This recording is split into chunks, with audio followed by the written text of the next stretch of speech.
That's Farina, right over there. She really is here all on her own.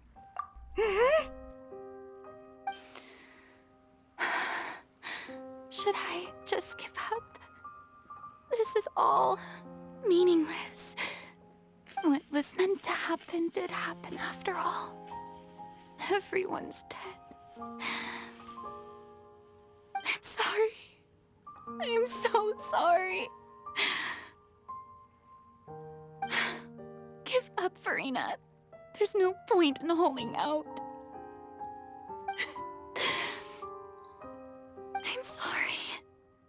But what can I even do other than to repeat meaningless apologies over and over? Who's that? Don't worry, Farina. It's just us.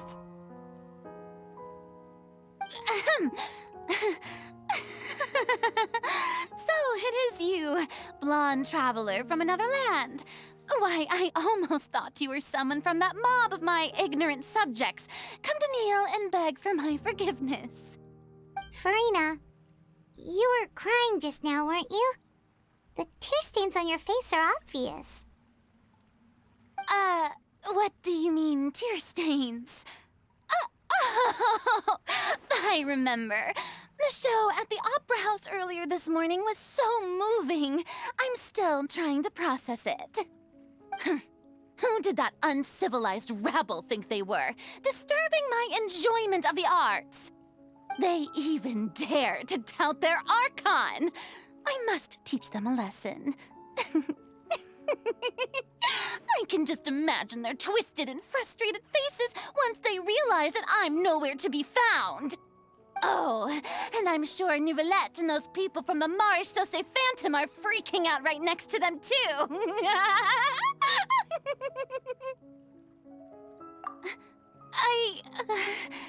Of course not. Hey, there she is! The Hydro Archon's over there! Quick, after her! Farina, those people seem to be after you. They are? They're just some rabid fans who want to cut the line because they haven't been able to meet me in person, aren't they? That's against the rules. I can't let them get their way.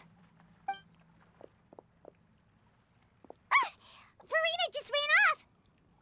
Quick, we have to catch up with her!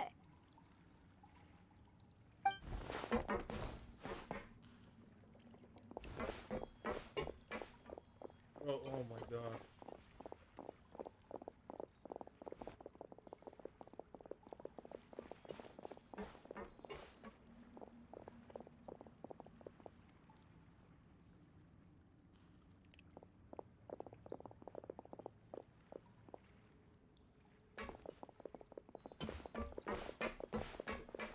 This should be the place, right? Hey, Farina!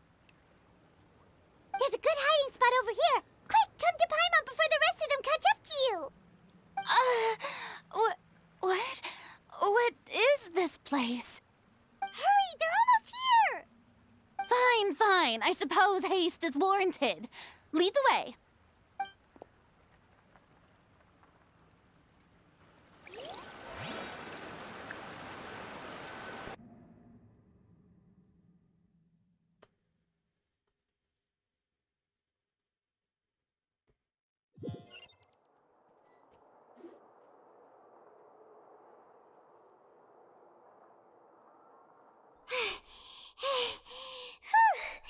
Paimon's exhausted.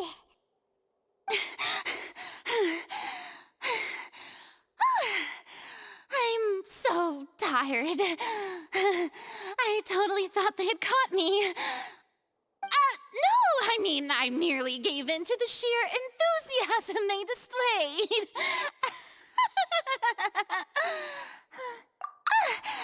You're right. Yep, that's a good girl.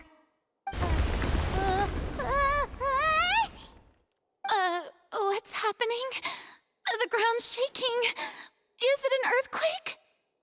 Yeah, a quake of this kind preceded the flooding in Poisson, didn't it? It can't be. It's happening again.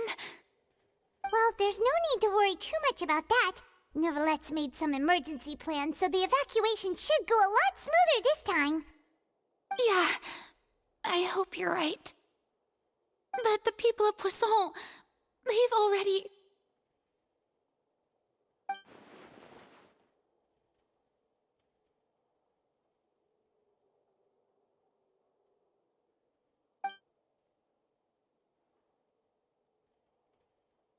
It's true. I've been investigating the prophecy for hundreds of years. I once had informants all over Tevat, searching for clues and feeding information back to me. I've tried all kinds of ways, too, to hold back the sea. Anything to keep the coastline from advancing. But all my efforts proved to be futile in the end. Really, the truth has been clear to me for a very long time. We cannot make an enemy of the divine. No matter what we do, the will of the heavenly principles will have its way, and the prophecy shall be fulfilled. Give up. I do love the sound of that phrase. It would mean finally coming to terms with fate, but also for me to finally be free. Indeed. I've thought about giving up so many times, especially after we almost lost Poisson. Fate is really unreasonable, isn't it? It has no heart and obeys no rules. The prophecy has only just started to come true, and so many people have already lost their lives. But just now, it all became clear to me. I still don't have the right to come to terms with fate on behalf of everyone else. As long as the final moment hasn't come, it's still not too late. Don't worry. I will keep hope alive for everyone until the very end. Well, that's enough for now. I got the impulse to play the stricken maiden, but honestly, considering my rank and station, that wasn't a good fit at all. Don't take any of what I just said seriously. How could I possibly let Fontaine fall to the whims of trivial prophecy? Come on! Paimon could have sworn you were actually being honest just now.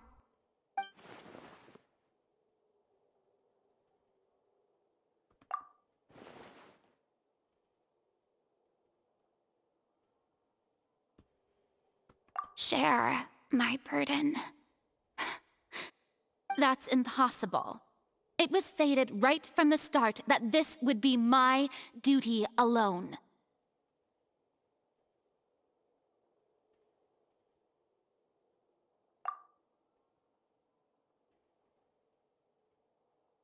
A witness. Yes, I've heard that you came to Tevat from beyond the stars, yes.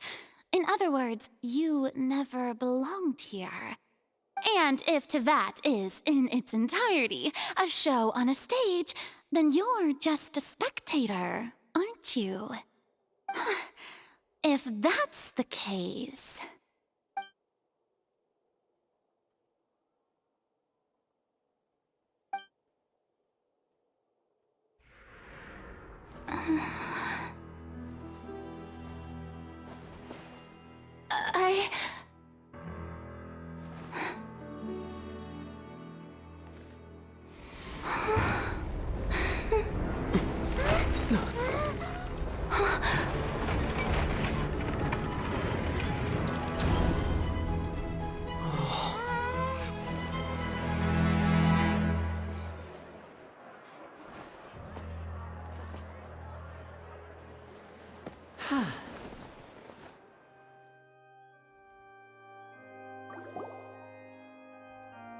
Ladies and gentlemen, this concludes my opening performance.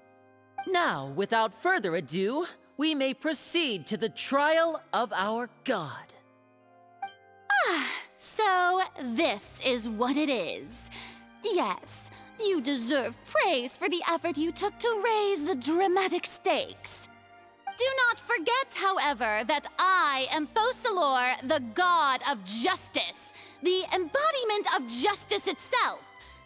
Does it not strike you as even the least bit absurd to bring the very concept of justice to trial? May I interpret these words as your refusal to stand trial? In that case, you will have the opportunity to defend your honor through a duel. You would draw your blade against a god?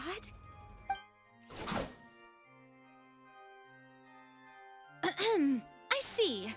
It seems like you have made up your mind.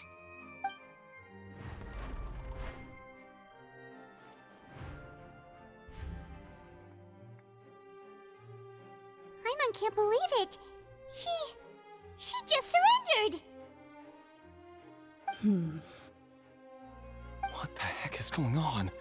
Did I just see an Archon surrender to a human?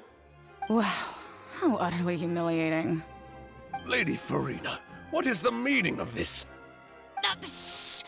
It would seem that there has been a misunderstanding. To be clear, the raising of both hands is not always an indication of surrender. Looking for excuses again, huh? I raised my hands just now to indicate my acceptance of the trial. No duel shall be necessary. I will admit that I've been running away for a long time. I'm sorry, everyone. I was unable to protect the people of Poisson. It is my duty to stand trial for my crimes.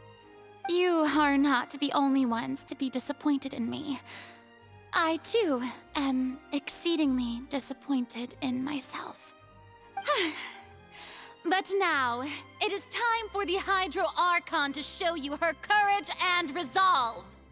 I, Farina, will use this trial to show the world the true meaning of justice! This time, I will protect you. Applaud and rejoice! One of the most outrageous and fantastical arcs known to the opera epiclese is now unfolding before your eyes. Mark my words, this shall be one of the most exhilarating and brilliant shows ever to grace the stage of Fontaine! The trial of the Hydro Archon, Focalors, will now begin! Woohoo! Oh, now we're making history! Why does it feel like Farina just took over the whole thing? Like, come on! Didn't she just get forced to stand trial for her crimes? Also, even though she's still acting super dramatic, she is taking this seriously this time, right?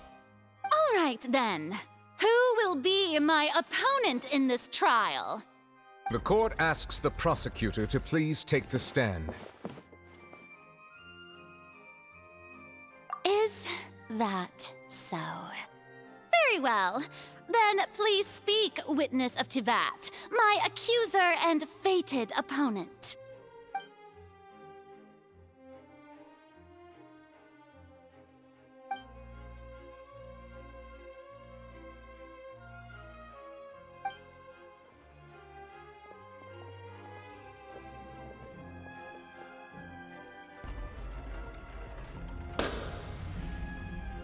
Also, please allow me to ask, as a final question before the trial begins. Just how much work did you do to force me onto this stage? Well, we did do a lot of prep after the meeting that day.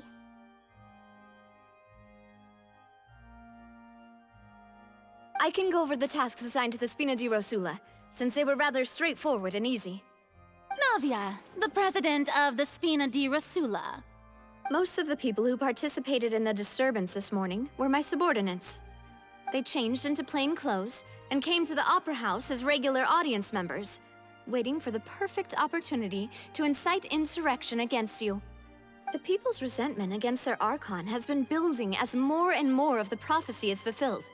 A spark was all we needed to turn smoldering anger into a flame.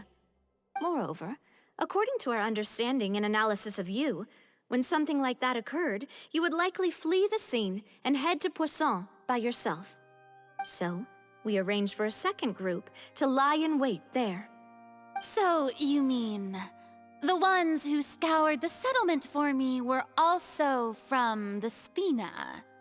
And their goal was to force you to step into the giant magic box so you may personally participate in the greatest magic performance in all of Fontainian history. That's right. That house was a magic box, rather than someone's residence. As the super ultimate version of the setup that I used when I first performed at the Opera Epiclese, the volume of the box was increased by a whole order of magnitude, and the distance it traversed was the entire gap between Poisson and Aranias. Its cargo, of course, was an Archon instead of a human. My thanks, Farina. Without your help, we could never have pulled off such an extraordinary performance. You're welcome? Of course, this performance was only made possible with Father's support. The House of the Hearth spent a massive amount of labor in Mora to pull this off. We had to select a location, construct the giant magic box, dig a tunnel, and open up a path through the water. It was a lot of work for all of us. So, in other words, the earthquake that we felt within the giant magic box was just a normal tremor from the transportation of the whole house? That's right. It wasn't a sign of another disaster to come. Then, I can guess Nervillette and Cloran's parts. You gathered a crowd, prepared a stage, and made sure that the champion duelist would be immediately ready for a fight. Also that as soon as I appeared on the stage, the trial may commence without a hitch. Am I right? Yes, that is correct. Well, Clorand, I must commend you for your courage. Only the most outstanding champion duelist in all of Fontaine would accept a duel with an Archon without flinching. Thank you. As for you, Traveler, I suppose your role was to keep me distracted with conversation once you found me in Poisson. You'd make sure that I didn't notice anything amiss before revealing yourself as my prosecutor once we'd arrived onto the stage. Oh?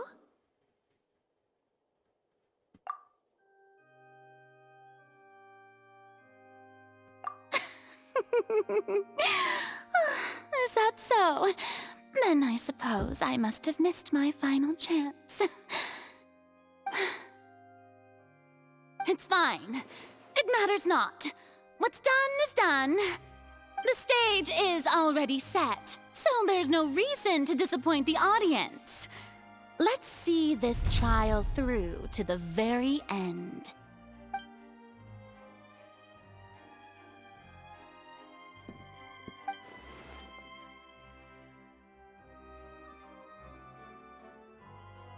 Sir Prosecutor, please allow me to pass this along.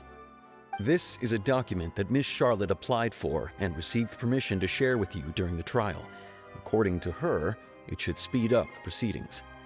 Huh? Charlotte wanted to give us something? Oh, so she's here too! Hey, Charlotte! Oh, let Paimon see. Isn't this the exclusive interview that she did with us before? So she's already finished it, huh? Wait, then that means this document is a perfect timeline of everything that's happened ever since we stepped foot in Fontaine! So in other words, we can refer to this anthology of evidence every time we want to use something from our journey as evidence for an argument! Let's quickly confirm the information in it. Just think of it as a refresher, alright? You defeated the Hydro Archon in the very first duel you took part in at the Opera House. That's one for the history books, all right. I didn't think that you'd wind up getting to the bottom of the case I'd been following all this time. I guess you could also see this as a happy coincidence.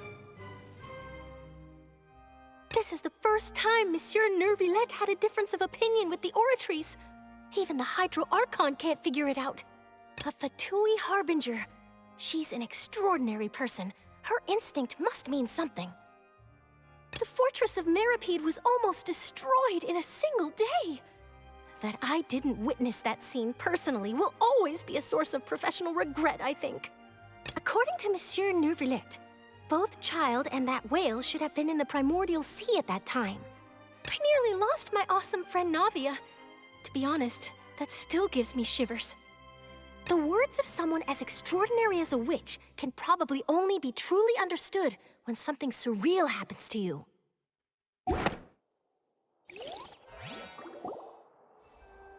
The prosecution and the defense are both in position. The trial shall now begin. Oh, come on, Neuvillette. There's no need to repeat all the unimportant legalese. Just fast forward to the part where the prosecution lays out my offenses. As the defendant and the lead actress of this performance, I still haven't even been informed of my supposed guilt in all of this. Of course, it is only natural for humans to struggle to understand the actions of a god. However, you will need more than that to convict me of a crime. That's true, but my charge here is unrelated to your conduct as an Archon. Instead, I would like to charge you as a fraud who's never been the Archon in the first place. Wait, what was that? Lady Farina's a fraud? Hey, I came here thinking that we were going to try the Hydro Archon for forsaking her duty, but did I hear that right? She's not our Archon at all? Charge accepted. Lady Farina, do you plead guilty to the charge?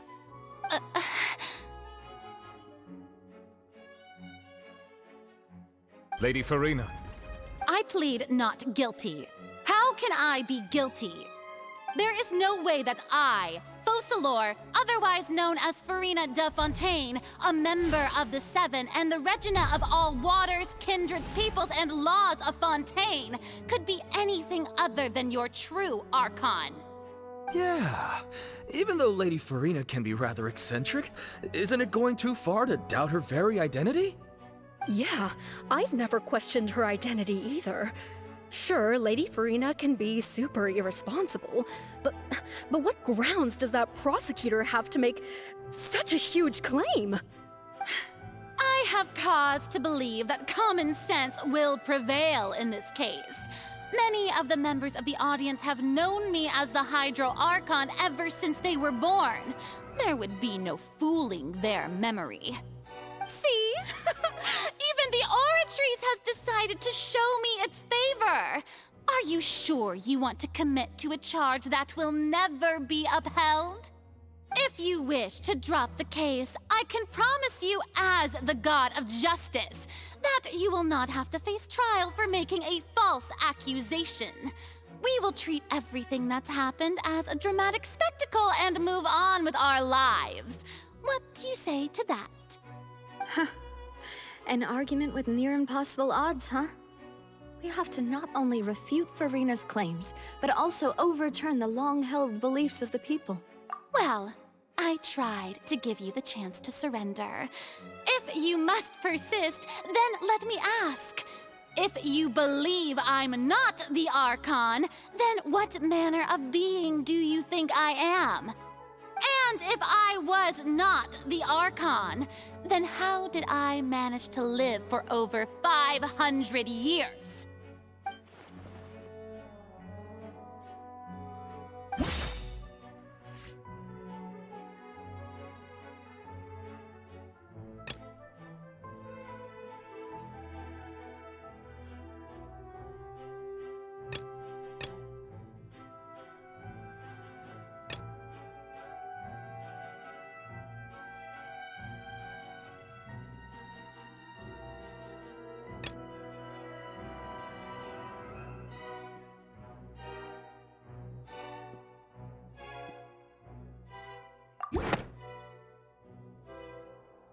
First of all, you may be a member of another long-lived race, which would allow you to naturally possess an extended lifespan. And second of all, even if that wasn't the case, there could be other ways to extend your life. Who gave you that idea? Was it the knave? You'd sink so low as to use a harbinger's words against me. A curse? I once thought it possible that the aura of an Archon might naturally resemble a type of curse. But in light of this claim, perhaps what I sensed was not your divinity, but a curse after all. You sensed it too, huh, Neverlet? Lady Farina is actually a human? Well, it is true that it's extremely difficult to tell humans and gods apart just by looking at them. It's not impossible.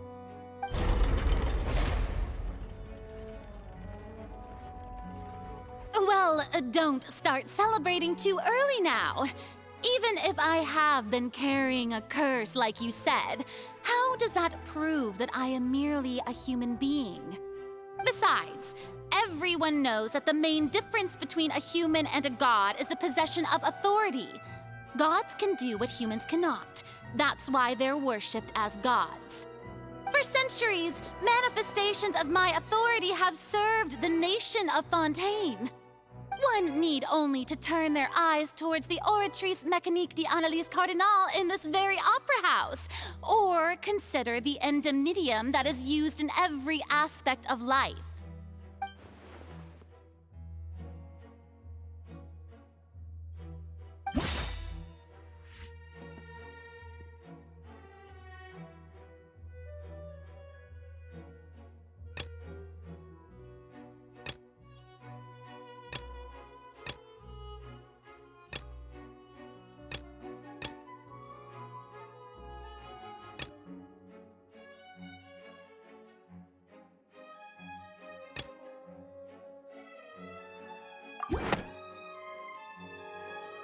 You tried to reference the Oratrice, but weren't you as confused as all the rest of us when the Oratrice declared Child to be guilty without any proof? Otherwise, you should have come up with a good explanation for that by now. Didn't I make myself clear at the time? The decisions of the gods are naturally difficult for humans to comprehend. There is no need to provide an explanation. Lady Farina, I believe a reminder of your current circumstances is in order. While the court is in session, the principles of justice and the law must come before all else. While you are an Archon, you are also first and foremost the defendant in this trial. You will prove yourself unable to defend against the prosecution's charges if you continue to withhold vital information against the rules of the court. I never thought you'd use that kind of rhetoric against me. That was no trick of rhetoric, Lady Farina. I've merely reiterated the rules of the court. Rules that all should respect and follow. So, you neither knew why Child was declared guilty, nor did you understand the structure and operations of the Oratrice. Instead of having been created by you, the manifestations of authority you mentioned have been made by the real Hydro Archon, haven't they? The real Hydro Archon? Well, now you're really losing me. It is true that I did not know why the Oratrice gave out a guilty verdict that day. But the Oratrice handed out that verdict unilaterally, and it has been operating independently ever since it was first created. You can't argue that just because a divine creation is flawed, that the god behind it must also be no god at all. She's still throwing out all kinds of excuses. Seems like she's confident that we won't be able to produce proof that she has no power over the Oratrice. My power as an Archon. There are many ordinary citizens in the audience. How can I just carelessly demonstrate the formidable power of an Archon? If that poses a concern, I'm prepared to extend my protection to the audience. You don't need to go that far.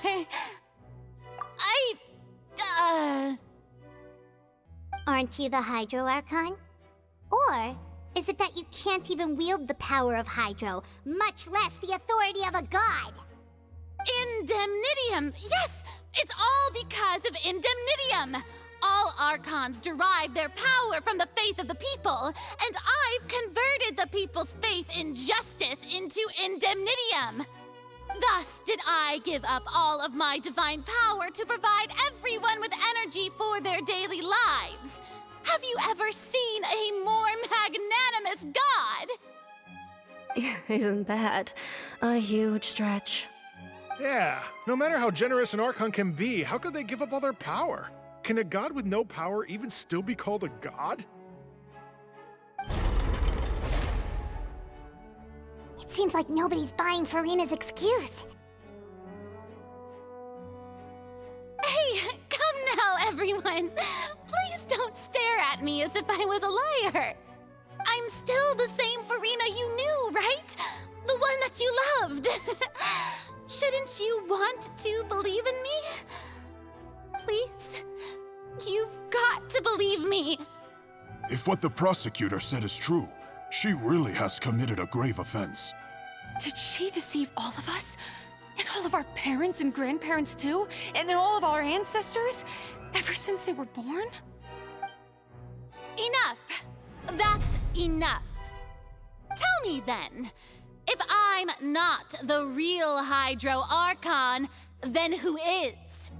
If you have no evidence of another Hydro Archon's existence, nor can you find anyone who can back up their claim to be such, then what grounds have you to say that I'm not actually the real deal? Wow, she came up with yet another argument. How can we refute her now? Seems like she really doesn't want to give up.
That doesn't sound right. Paimon doesn't think this clue can be used as compelling evidence to build our case. That's...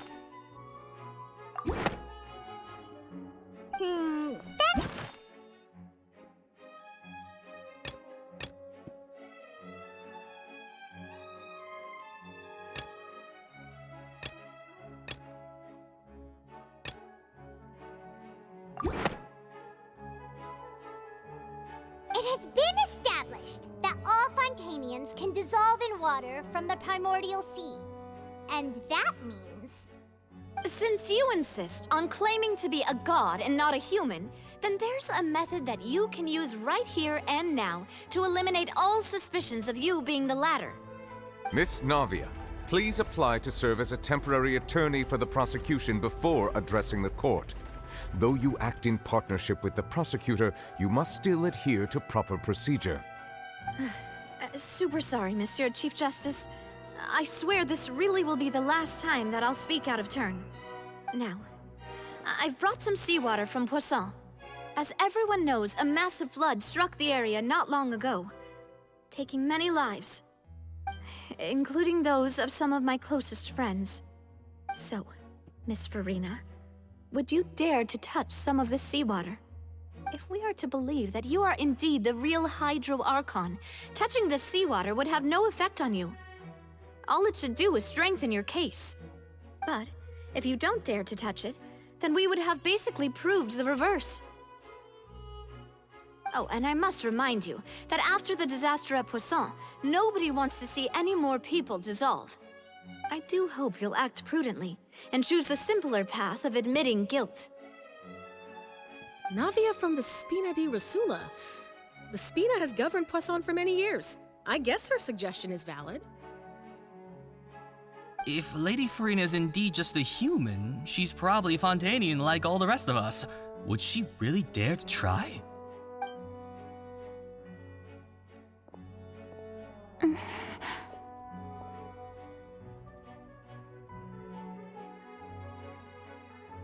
Lady Farina, this test has been unilaterally proposed by the prosecution. As it falls outside the realm of standard court proceedings, you possess the right to decline participation. Well, of course he had to tell her that. But refusing to participate is basically the same as a confession of guilt. She's just staring at the water without saying a single word. It really does seem like she's quite terrified of it. That could only mean... What's going on? Is she really planning to... that's not what we thought she would... Due to the inherent risk of the test, Lady Farina, you may...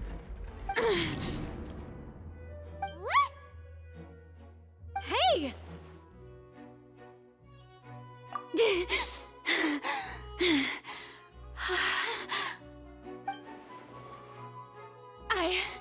I'm fine! Look at me, everyone! My hand is still here! I haven't been dissolved! Will you believe me now? I really am your Archon! I'm nothing like a normal human who would fall apart as soon as they touch this water! Really, was this not the most obvious thing in the world? Miss Siegewien? If you are present, Miss Siegewien, please come forward and attend to the defendant. Siegewien? Don't be nervous. It'll just take a few seconds. Let me see. That should be enough. Please announce the results of your evaluation to the court, Miss Siegewien. As everyone doubtlessly saw, Miss Farina was displaying symptoms of hyperventilation and flushed skin. These indicate that she was experiencing the adverse effects of exposure to primordial seawater. The extent to which she was affected is the same as other humans when exposed to primordial seawater of a similar concentration. Thank you, Miss Siegewien. Lady Farina, you may return to the defendant's stand. Oh wait, what did she just say? I didn't get dissolved! Shouldn't that be enough to prove my innocence? Well, considering your tendency to run from your problems, we did originally prepare a direct sample of the seawater around Poisson. However, after extensive discussion, we exchanged it for a sample that is not concentrated enough to dissolve an actual human. After all, on the off chance that something entirely unexpected might occur, we don't want anyone else to lose their life to the sea. Yeah, so out of regard for Farina's life, you secured a low-concentration sample and asked the head nurse to serve as an expert witness. It's a great thing that the direct sample wasn't actually used. Farina could have... I can't believe... you...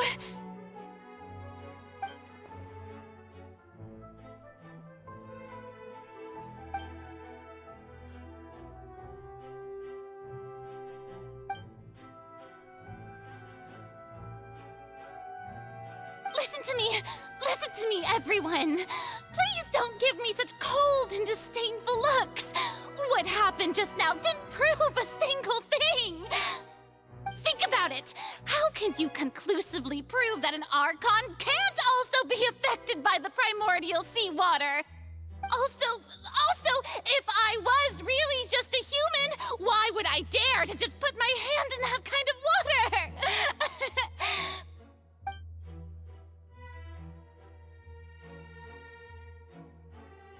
Please, anyone, just listen to me!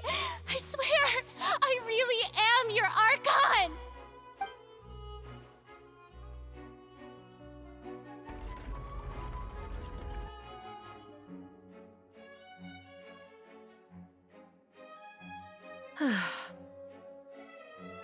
I don't think anything she says at this point will sway anyone. The odds are just too stacked against her now. With all the things that have been said, Paimon doesn't think there's any way left for Furina to win. I believe the time for arguments and presentation of evidence has come to an end.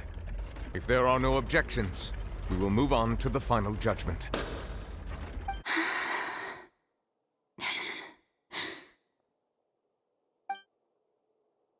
I don't think anything she says at this point will sway anyone. She's too stacked against her now.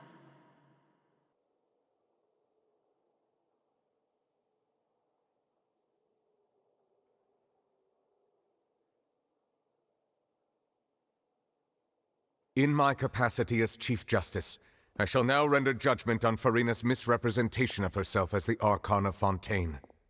As a human who knowingly deceived her fellow citizens, Furina is guilty.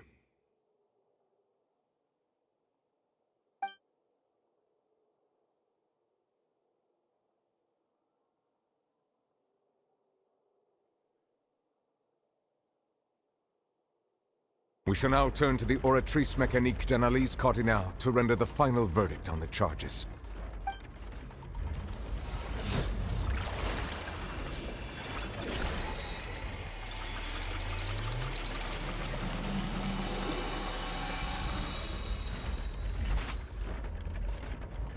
According to the judgment of the Oratrice Mécanique d'Analyse Cardinale, Furina is...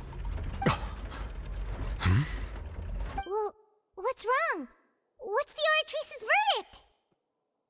No, the Oratrice also displays a guilty verdict. Isn't that correct then? However, the exact wording of the verdict is thus: the Hydro Archon, guilty, to be punished via the death sentence. The death sentence? That's actually one of the available sentences? I've always thought that it was just a myth. The one and only time the death sentence has been handed out at the court, and it's been given to the very person we've worshipped as the god of justice? What an unexpected twist. Furina's been sentenced to death by the Oratrice? We just wanted to use the trial to show her the seriousness of things so she'd tell us the truth. How did things escalate this quickly? This outcome is indeed quite strange. According to Fontaine's current definitions of justice, as well as its recommendations for criminal sentences, is this sentence really appropriate for the crimes that have been committed? Yeah! Even Focalors wasn't sentenced to death by the Oratrice. You know, the real evil mastermind behind the serial disappearances case. Indeed. Not only is Furina's sentence overly excessive, the very point of our trial today was also to prove that Furina has never been the Hydro Archon in the first place. But now, the Oratrice seems to have deliberately invoked the title of the Hydro Archon. What does this mean?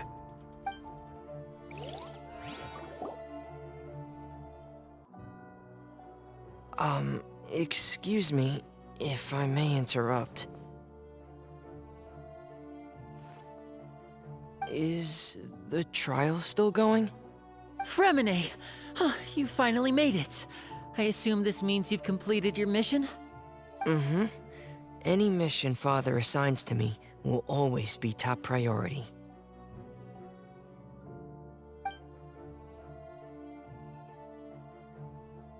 Is that the first prophecy slate?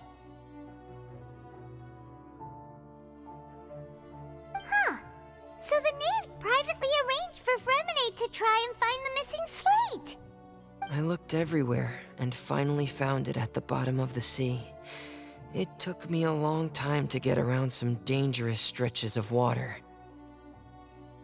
But has the trial already concluded? Then doesn't that mean I've come too late? Oh no.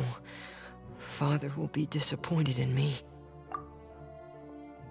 Thank you for your hard work, Mr. Fremine. Please allow me to review the record left on the slate. Traveler, I believe that you have already seen the other existing slates. We'd like you to come here and confirm their contents.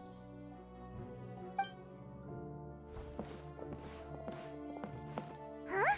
So what do you see? What is it?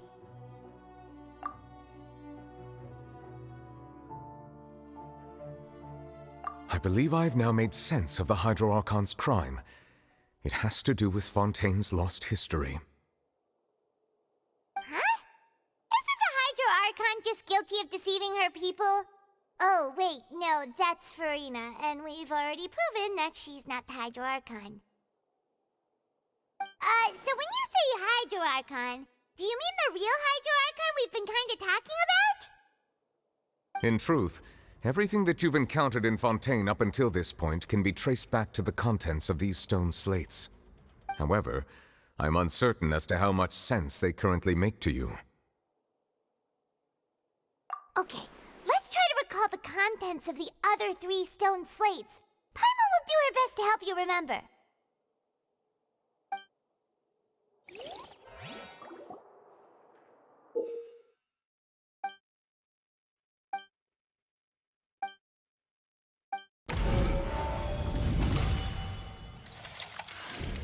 The first stone slate describes what you just said. It seems to show the previous Hydro Archon using her divine power, and then the Oceanids turn into humans.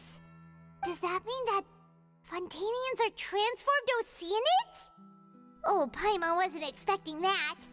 But if Oceanids can turn into humans, then perhaps this process can be reversed as well. The second stone slate shows Celestia floating in the sky, and the Hydro Archon and her people worshipping it together. But the heavens still brought judgment down upon them. This must be the point when the Hydro Archon and the Fontainians were branded with their original sin. Does this mean that the original sin and the Hydro Archon sin are the same thing? The third slate shows the Hydro Archon sinking into the sea surrounded by many people. That reminds Paimon, didn't we also watch that happen to someone else? Well, the fourth slate is the prophecy the Fontainians have been talking about. People dissolving into the sea, the Hydro Archon crying on her throne, and so on. We didn't believe that such a crazy disaster could happen at first, did we? But after that incident, it was just a question of when and not if.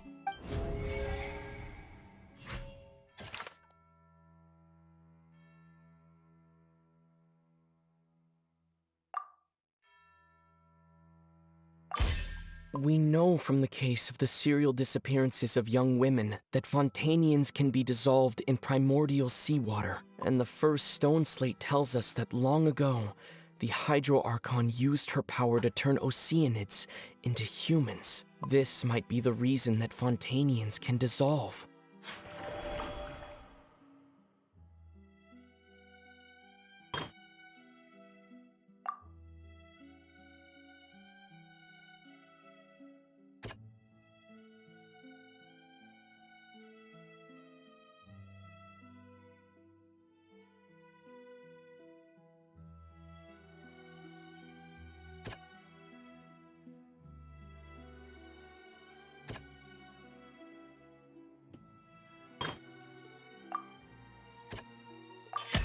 It's not as simple as falling into the sea. When Navia fell into the sea, her consciousness was subjected to judgment. The stone slates show the people gathered around the Hydro Archon in the sea. Could that be alluding to the same thing?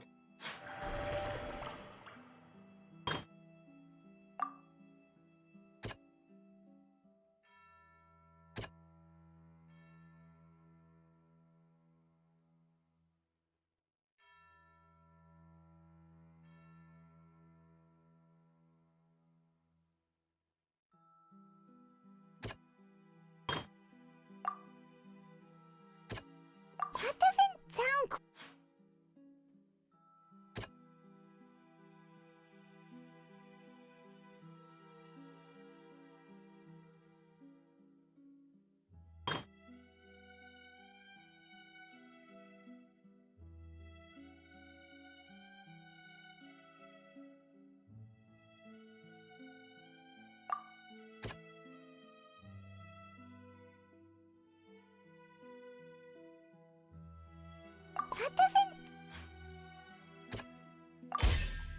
Perhaps what is about to take place has all happened before. The true sin of the Hydro Archon that Nervalette mentioned, and the original sin cast down on the people of Fontaine by Celestia, as recorded on the stone slates.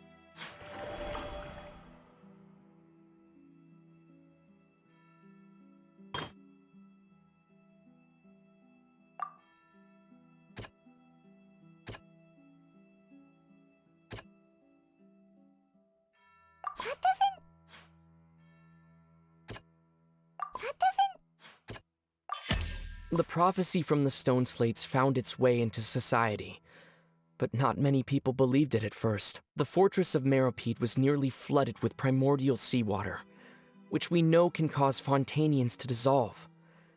It seems increasingly likely that the prophecy may come true. If we hadn't dealt with it in time, things could have gone very badly. They'll dissolve into the primordial sea but won't cease to exist. Their essence will flow in the seawater, converge, and take the form of an Oceanid. The Hydro Archon was sentenced to death in court, shocking everyone present. Perhaps this means that her sin was actually Fontaine's original sin. Navia fell into the water inside those ruins, and she nearly dissolved. She was surrounded by the people of Poisson in a court within her consciousness, and was forced to take part in a trial meant to make her stay. The eruption of the primordial sea at the fortress of Meropide was the surest sign that the prophecy was about to come to pass no matter what. The prophecy's contents can all be verified by recent events. If we combine what we know together, loads of truths should come to light.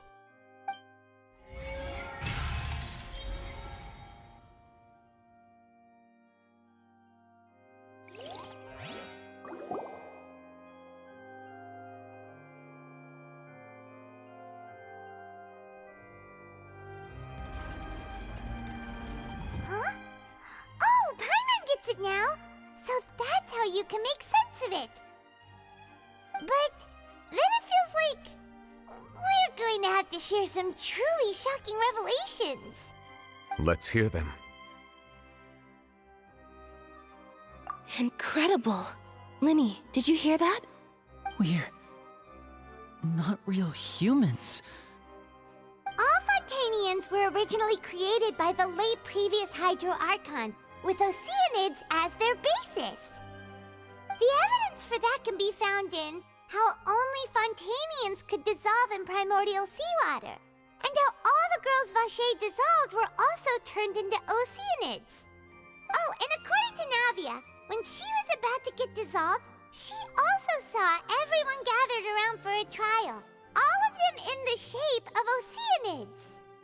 Indeed.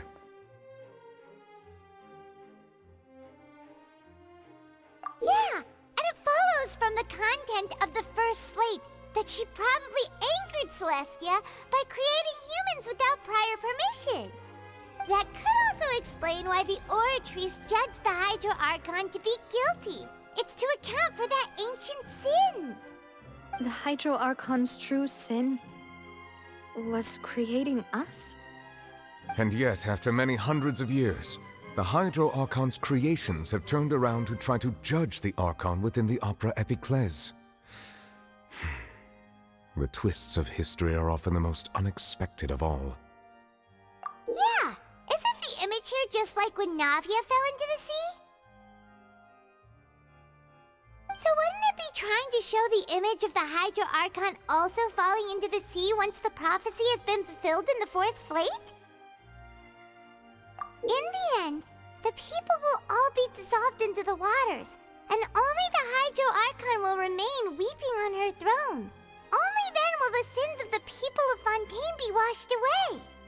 Did Paimon get all that right? You've made some keen deductions. I must say, given how much you still don't know, it is impressive that you've already managed to connect so many pieces of the truth. However, while you were able to decode all the information on the slates, they've also been etched with an additional layer of hidden information using a different power source. When we were at the ruins, I tried to decipher the hidden information recorded in the slates. But since we only had 3 slates at the time, I was unable to come to a full conclusion. Now that the slate collection is complete, I shall make another attempt to decipher the narrative recorded within. If everything goes well, we should finally be informed of the unadulterated truth.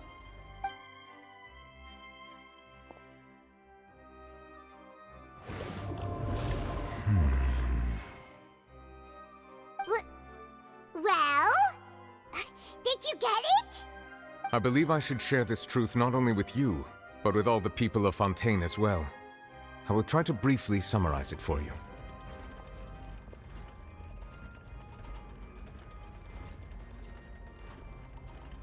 Your hypotheses regarding the origin of Fontainians and the sin of the Hydro Archon were both correct. In the Fontaine of old, the previous Hydro Archon sensed the yearning of her Oceanid familiars for life on land.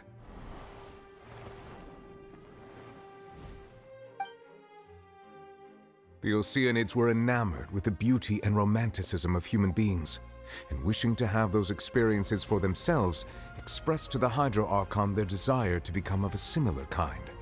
However, even though water as an element is intricately linked with the power of life, the Hydro Archon, as one of the 7, did not possess the authority to create a new form of human life. Not one to give in, she eventually found a way to create permanent humanoid bodies for her familiars by appropriating the power of this planet's primordial sea.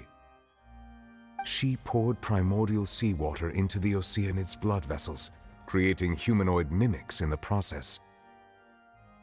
But if Fontainians were to ever come into direct contact with water from the primordial sea, the power within their bodies would escape these artificial restraints and return to the sea.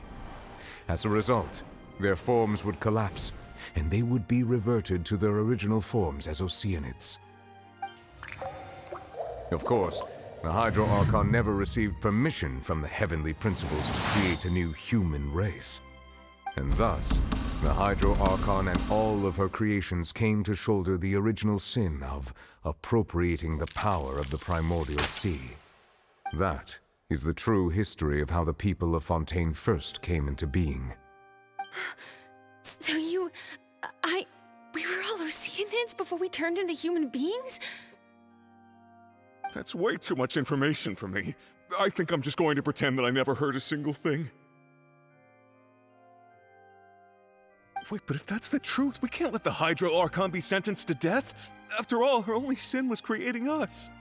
This really might be too much information for your regular Fontainian, but it does answer a lot of our questions.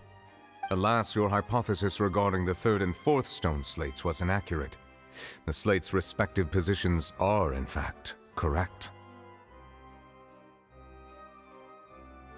A key point of the visual on the 3rd slate is how all the individuals depicted in the water are humans rather than Oceanids. They have not been dissolved, which implies that the water depicted in this slate is not water from the primordial sea. The nation of Fontaine is the nation of Hydro, as well as the nation of trials and justice. Instead of being the literal element, the water in the scene symbolizes judgment and justice. You may also recall Navia's experience. When she fell into the sea, her consciousness was surrounded by that of many others who intended to hold a trial to determine her fate. Therefore, the meaning of the 3rd slate is that the people of Fontaine shall try the Hydro Archon at the court of justice. Yes, it refers to our present situation. I think I'm following now. So, what you're saying is, even though we decided to put on this trial to avoid fulfilling the prophecy, in truth, everything we've done has happened exactly as the prophecy foretold. So now, it seems, we're the ones making sure it comes true. What should we do? Huh. No matter what, the prophecy will be fulfilled. Is this what it feels like to be a prisoner of fate? If that's the case, does that mean the scene in the 4th slate will also be fulfilled soon? Traveler, I would like to point out another small fallacy in your deductions. About the fourth slate, you probably thought that the eruption of primordial seawater beneath the fortress of Meripede served as the surest sign that the prophecy was about to come to pass, yes? However, I believe that rather than being a sure sign, that eruption could in fact only be a small warning of something far worse to come. As for the root cause of the catastrophe, I believe you've already encountered it once before.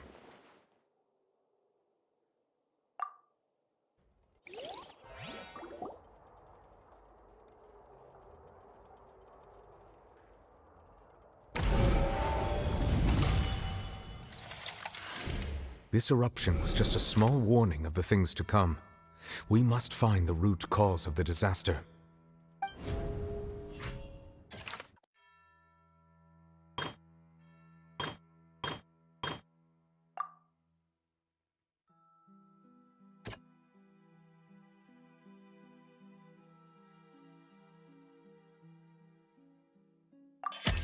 It was both dream and reality. If we're talking about a true culprit, that could only be that thing inside the primordial sea, right? The truth, the original sin, the trial, and the root cause of the disaster.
That was way too close!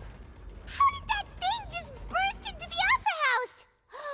Wait, was that the huge whale you saw in your dream? So we've met it at last. I understand very well why it has chosen to make an appearance here. That whale does not belong to Tevat. It is a monster that has traversed the stars, weeping all the while. It has been greedily consuming the energy from the planet's primordial sea, using it to grow. That is the main cause for the rising sea levels. And once it has finished consuming all of the energy contained within the sea, its next step will be... You said that when the Hydro Archon first created Fontainians out of Oceanids, she filled their blood vessels with primordial seawater. Precisely.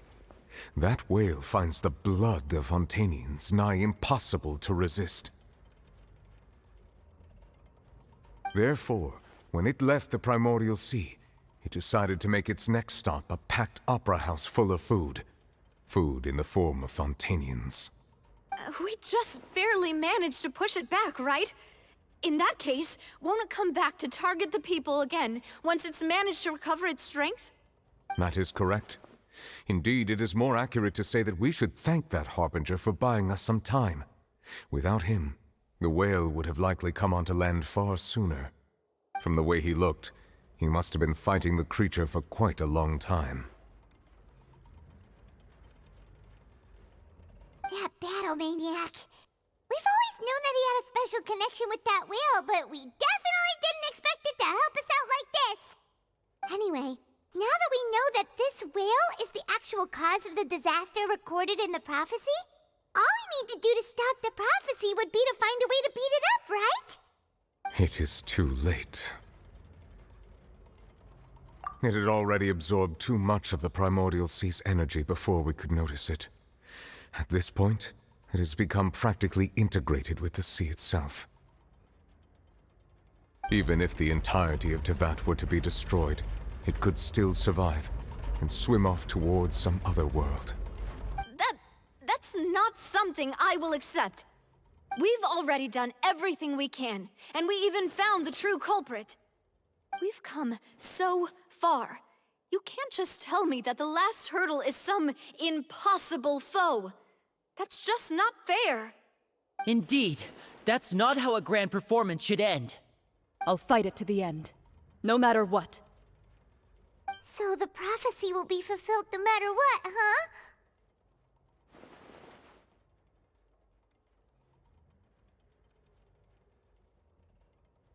The prophecy.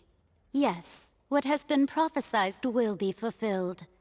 You may view such things as the history of the future.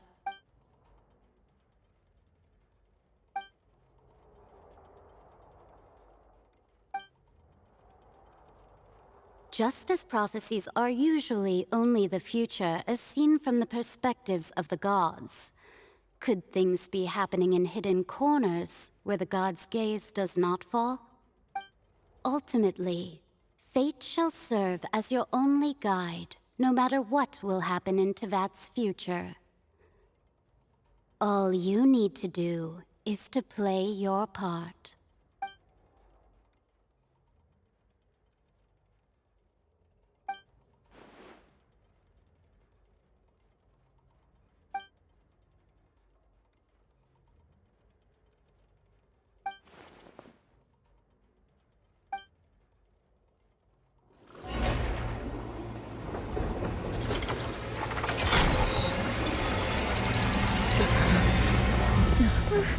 What's happening with the oratories? I believe it is preparing to carry out the death sentence.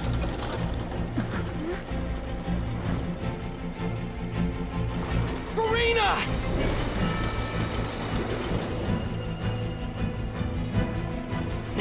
No, I still need answers.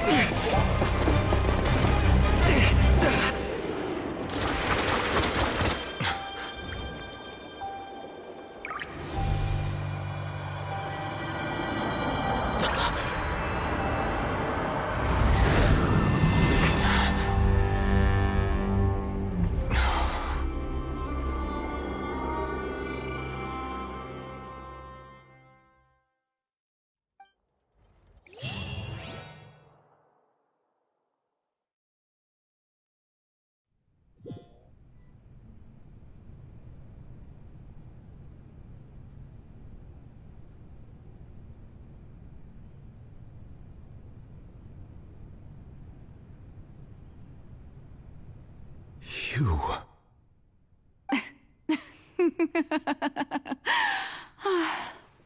Sorry. That shocked expression on your face is just too amusing. I couldn't help myself. You are not Farina. Who are you? Ah, the sweet sound of bewilderment. Marvelous. A sure sign that my attempt to deceive everyone was a resounding success. But to answer your question, I am Focalors. You know, the god. Focalors? Why did you deceive us? Oh, that wasn't my goal, of course. Goodness, no. But I had to fool everyone else too, if I was to stand any chance of deceiving the heavenly principles. Deceiving the heavenly principles? It's all because of that pernicious prophecy. Dreadful, wasn't it? everyone doomed to dissolve, Fontaine condemned to be flooded. One was not amused. In fact, one was positively bemused when that problem was thrust upon me by my dearest predecessor. That's the former Hydro Archon Egeria for the uninitiated.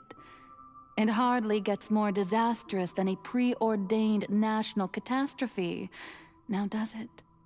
She knew full well that the prophecy would surely come to pass. And as one of the seven, she also knew full well that one defies the heavenly principles at one's peril.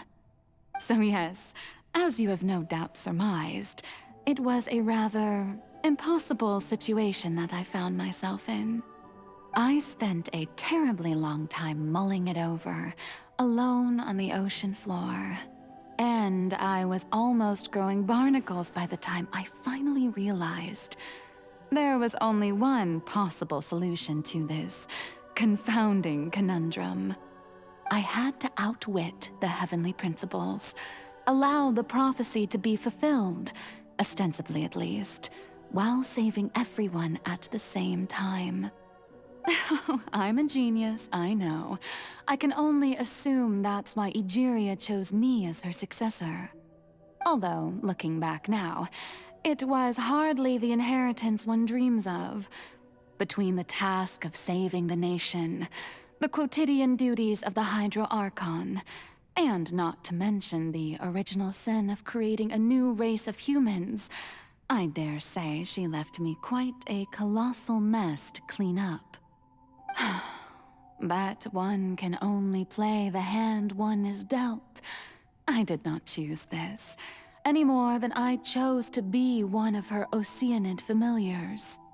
So you were also once one of the Oceanids, transformed into a human by Egeria's hand? Yes, I was. I always dreamed of becoming human. And I still do, even now. In my eyes, to be human is to be part of the greatest opera ever known. After becoming a god, I separated my divinity from my body and spirit, leaving behind only a self that was as naive and bewildered as my past self on her first day as a human being. The me you see before you now is that divinity, and the human counterpart I left behind, I named Farina. She could feel joy, sorrow, and everything in between. She could be as vain and conceited, or as meek and vulnerable as she wished. Her strengths were of a kind only a human could possess, as were her shortcomings. But in my eyes, Farina's humanity was what made her perfect. She was perfectly human in every way.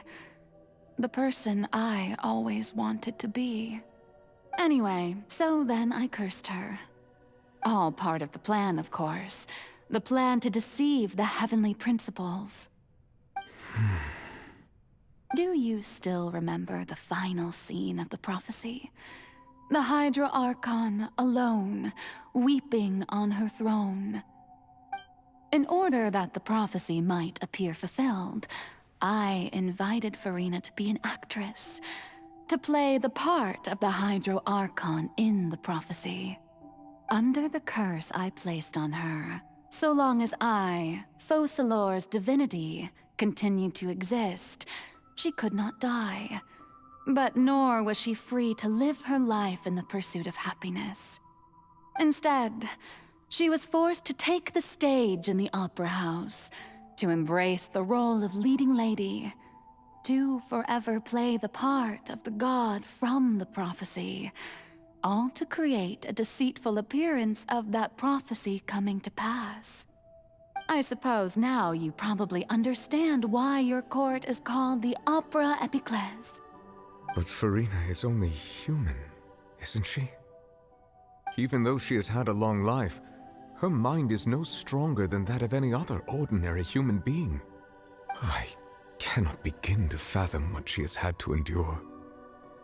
It must have been torture for her. It has indeed. And although she is, In a sense, me in human form. I most definitely owe her an apology for it. It's been 500 years, and all along, she's been playing her part in the most unimaginably long, unbearably lonely, and agonizingly painful opera of all time.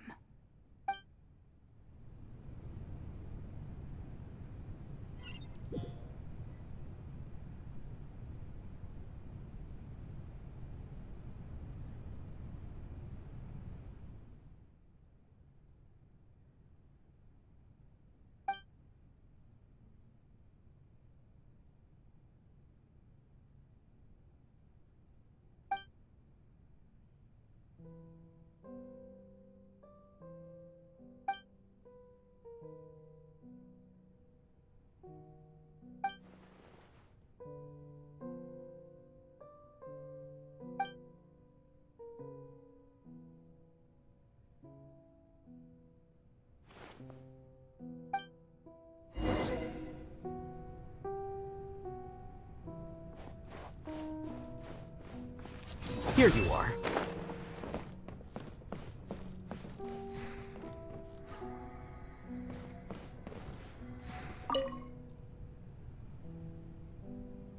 Oh? Who permitted you to come onto this stage? Now, I understand your admiration for my august self, but I must ask you to keep to the rules. All right. It is not my intent to reprimand you. There is no need to state your name. Just be off with you. Do not distract me from my performance.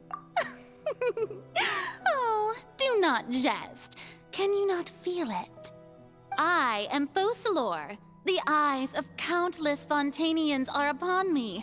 I must, at all times, display the utmost elegance and nobility.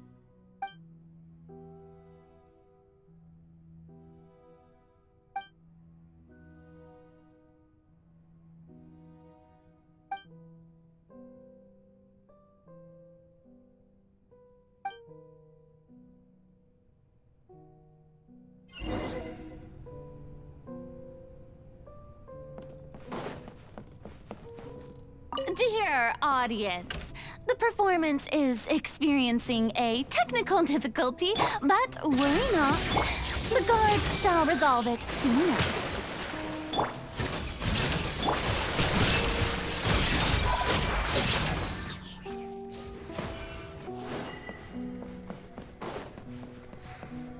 Hey, what gives? The audience is still watching me, you know. Guards? Wait, where are the guards? Guards!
Farina. Huh? Who's that? Who's calling me? Where are you?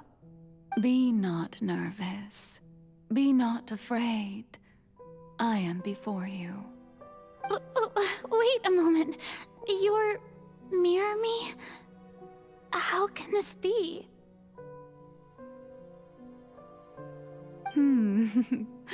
Mirror you, huh? You know what? That's not bad. Let's go with that. Mirror me. What do you wish to say?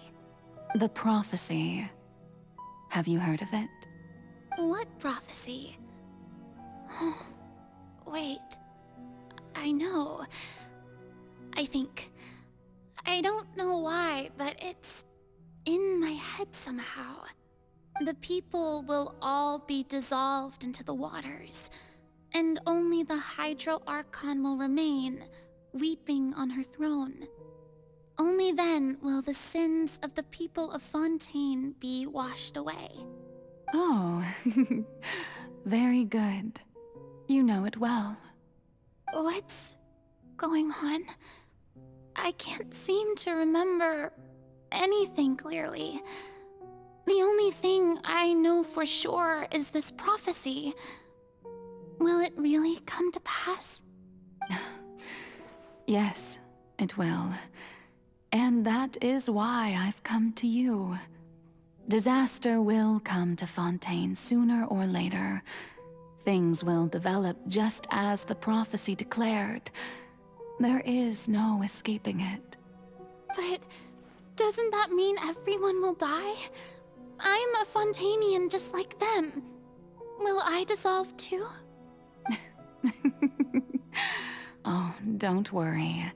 Magical meetings exist in this world precisely to give people a chance to turn things around.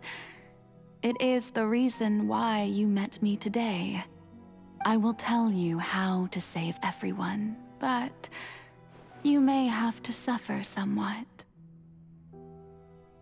Oh, so there's still hope after all. Goodness, you frightened me. You spoke so much and with so much certainty.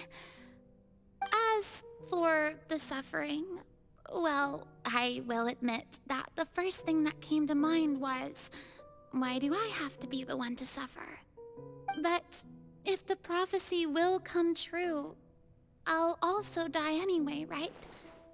So if I've already met you as my magical meeting in this world, if there were scales, with all the people of Fontaine on one side and my pain on the other, is it not obvious where the scales should tilt? You truly are the perfect human, my ideal. I suppose this would also be the justice that belongs to you. Huh? Don't worry, it's nothing. Listen well. Fontaine has just lost its Hydro Archon. I need you to play a role, that of the new Archon. Play as a god? That's right. You must begin a never-ending masquerade. You must never let anyone suspect your identity. If you can keep it up, then I shall have my way of defying this prophecy. But should your identity be revealed, then all hope will be lost. But how will I do this? A human assuming the role of a god without being exposed? Don't worry. What you must do is not to turn yourself into a real god. You simply need to play the role of a god as humans imagine them to be.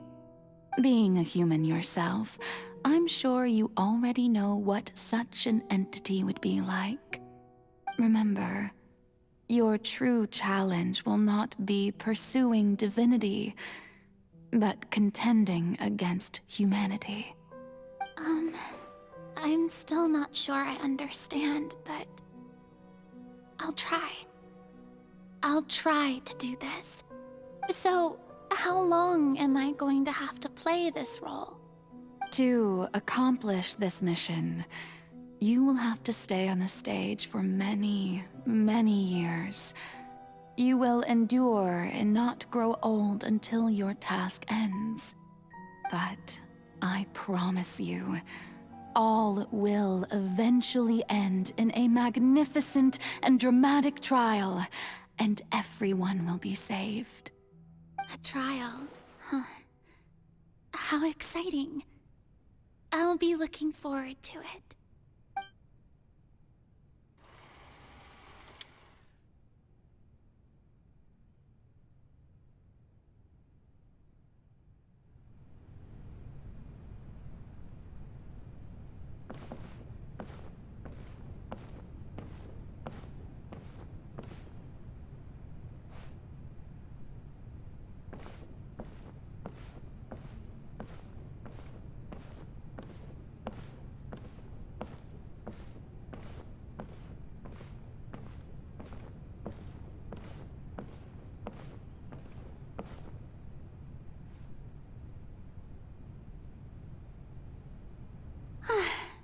The Maison Cardinalise has announced my accession, but this is my first time facing the people.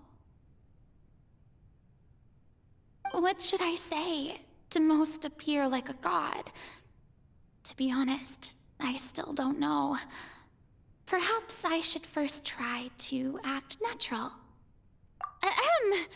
Ladies and gentlemen, good evening, and welcome to the Opera Epiclese. I'm sure you've all heard about how I have taken on the role of Hydro Archon.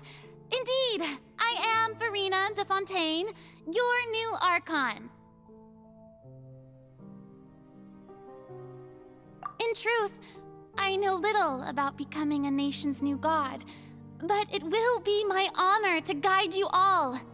As the god Focalors, the god of justice, I shall do all within my power to lead you into an age of fairness and justice.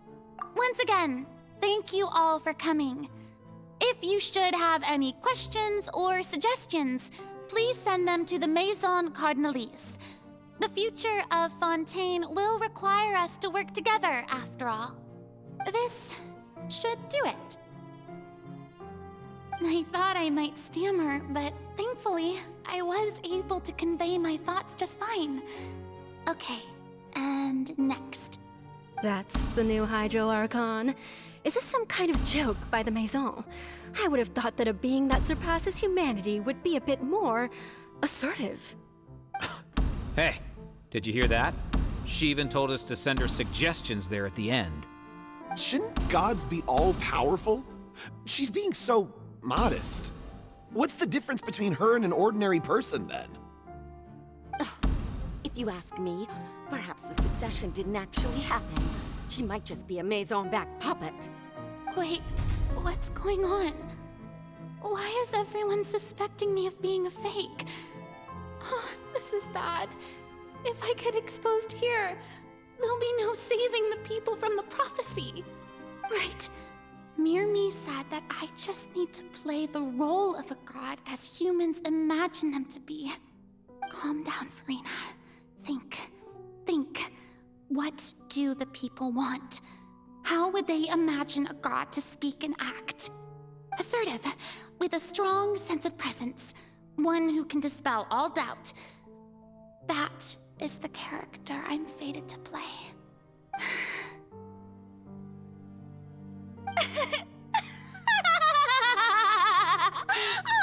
Oh, very good, my people. Only ones such as you are deserving of my rule. Now, I was wondering if some weak puppet were to one day come onto the stage and claim ownership of this opera house, would the children of Fontaine follow them? Well, it seems that you would all see right through them. Having passed my test, you are qualified to witness wondrous trials alongside my august self, here in this opera house. You may consider my previous act a door gift of sorts. I thought it was a debut that suited the atmosphere. Now then, let us be reintroduced. Ah, so that was just a performance. How could I have forgotten that we were inside an opera house? Her personality. It's quite shocking, to be honest, but I suppose it's a better look than before. Such a fascinating and bold deity. How wonderful! Our future may yet be bright after all. It seems I've turned them around. best follow this flow and restart my accession speech. My dear people, whether you acknowledge me or not, whether you trust me or nay, I say to you, keep faith in your ardor for justice. We have heard it said that this nation's sins can no longer be washed away. Well, I say that justice is most fragrant when it blooms amid sin. The scales of justice should not weigh heavy in the hands of its God. On one side, it must carry fairness and justice. And on the other, praise and applause. May law be the prayer on our lips. May judgment be our worship. Let us light the fires and drink to the future of Fontaine! No, this won't work. They'll suspect me again. I must play the role that they want me to play. There is no trouble in this world that justice cannot solve.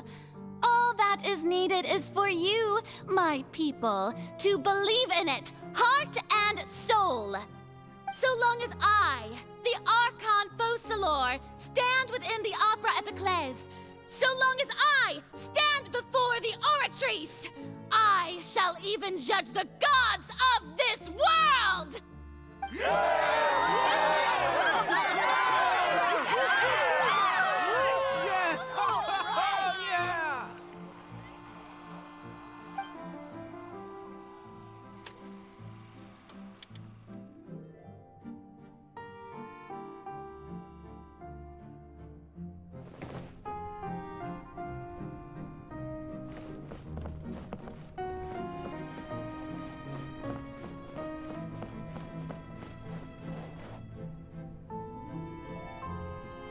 Lady Farina, here are today's case reports, as well as a summary of the follow-up for your perusal.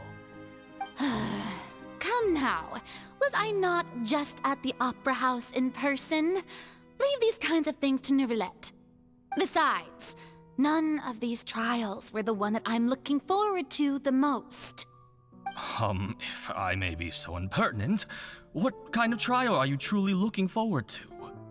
A magnificent, dramatic, and wondrous trial. A trial to end all things. How could you hope to understand? That's true. I fear I lack the ability to grasp your divine thought, Lady Archon. No need for fright, and do not take what I said before too seriously. Go now, do your duties. The trial I await. It will come one day.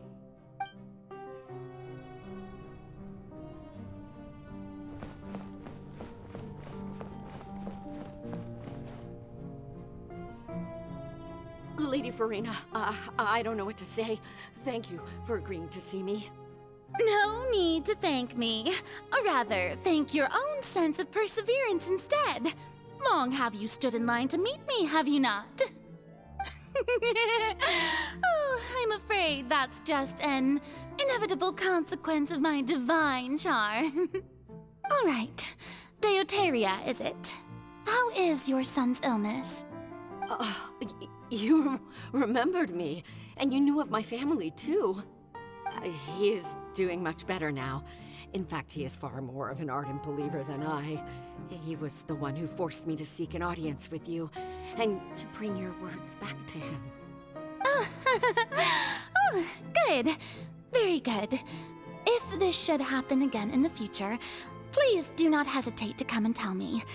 Going down to citizens' homes every so often, while not usual practice, should serve as a fine change of pace. You're such a gentle and wise god. Thank you once again, on behalf of my son.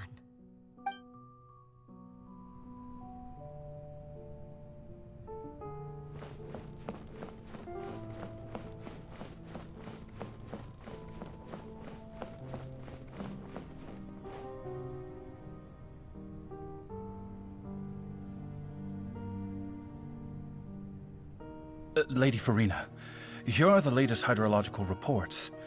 As for the specific parameters you asked to take note of, I'm afraid things still don't look good. I see. It's as I thought then. As your god, I did already expect this, but I wanted to see how far your human wisdom would allow you to analyze it. All manner of signs indicate that the prophecy will still come to pass. Forget it. That's not something you need to worry about right now. Well, as I understand it, the Fontaine Research Institute is also trying to find a way to counter the rising water levels. Really? Have they found anything? I'm afraid that they haven't found any effective solution thus far. Oh, is that so? Well, no wonder. This issue has reached the realm of the gods after all. Still, their spirit is praiseworthy.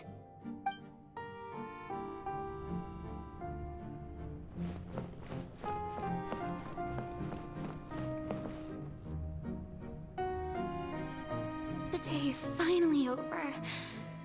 I haven't had a moment to breathe this whole time. But it's good to see that everything's getting on track. There are no longer any voices of suspicion. Maybe this is fine. I just need to keep going, and everyone will be saved. All right, Farina, don't think too hard about this. You need rest. Tomorrow's a new day.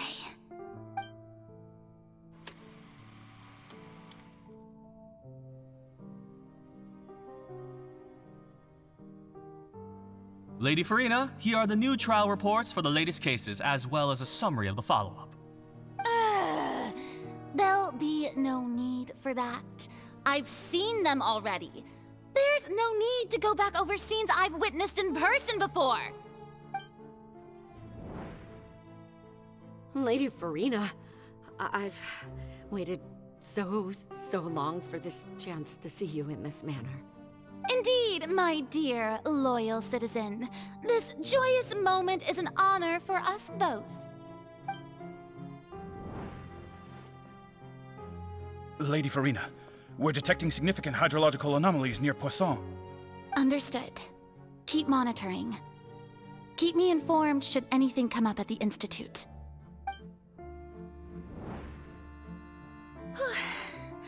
I don't think I let anything slip today. I must show the people that there is nothing to worry about. I just don't know when these days will end. I feel utterly exhausted. Best to rest early today, too.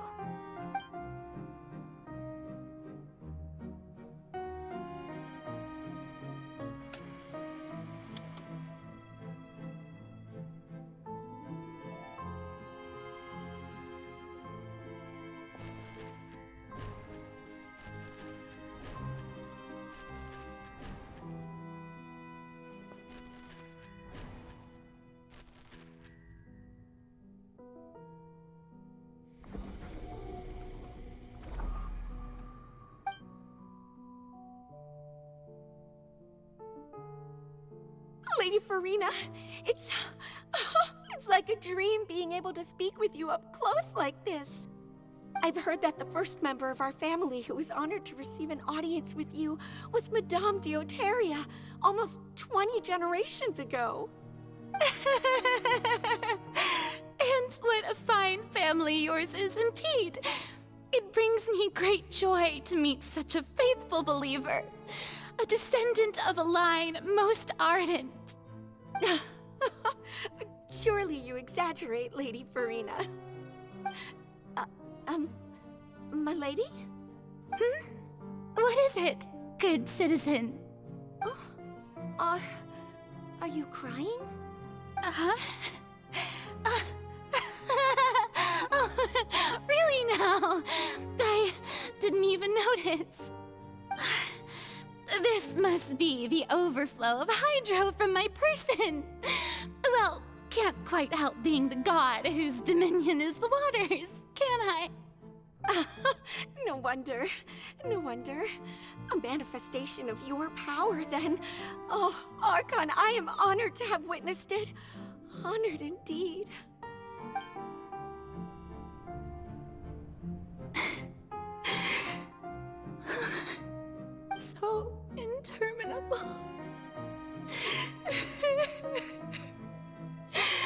So lonely. Just how much longer? Hundreds of years must have passed by now. Perhaps the show must go on for hundreds more. I never imagined that it would hurt so much. Have I reached my limit? No. Perhaps I reached it long ago. Today I didn't even notice my own tears. I want to tell someone, anyone, about this. But would that not destroy all I've done so far? I've conducted so many investigations across the centuries, but there's not even a sliver of hope that we might break the prophecy. All I can do is keep heart.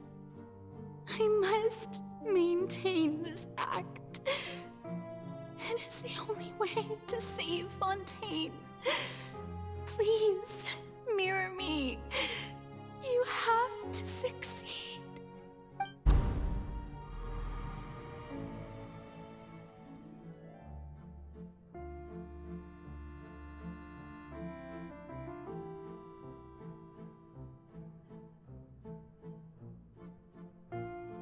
Furina, you don't have to shoulder this burden alone. Although I don't know what you might be keeping from everyone, your people are more than willing to share your burden with you.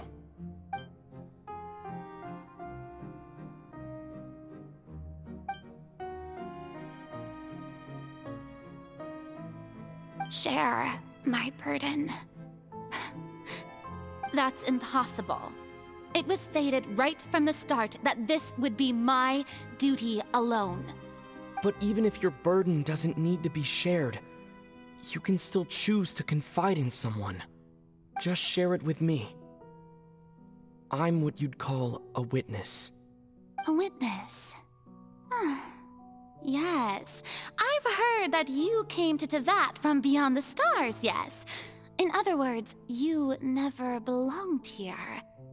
And if Tevat is, in its entirety, a show on a stage, then you're just a spectator, aren't you?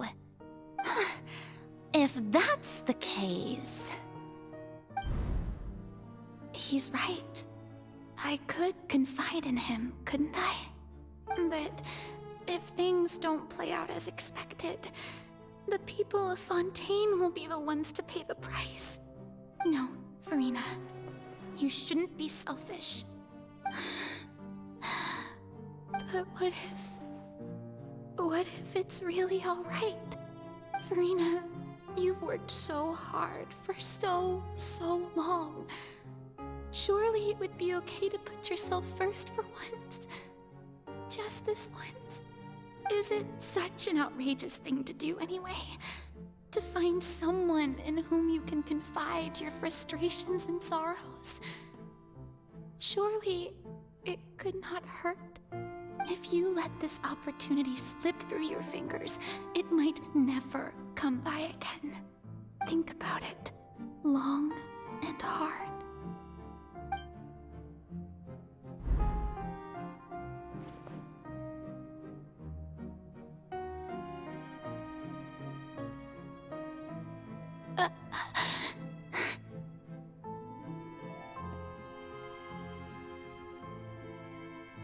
No, I have nothing to say. I am Furina, the Archon of Fontaine. Everything will surely get better.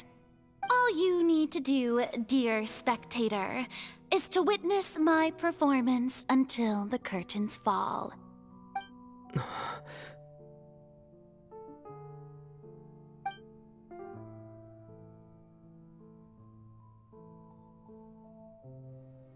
Fine.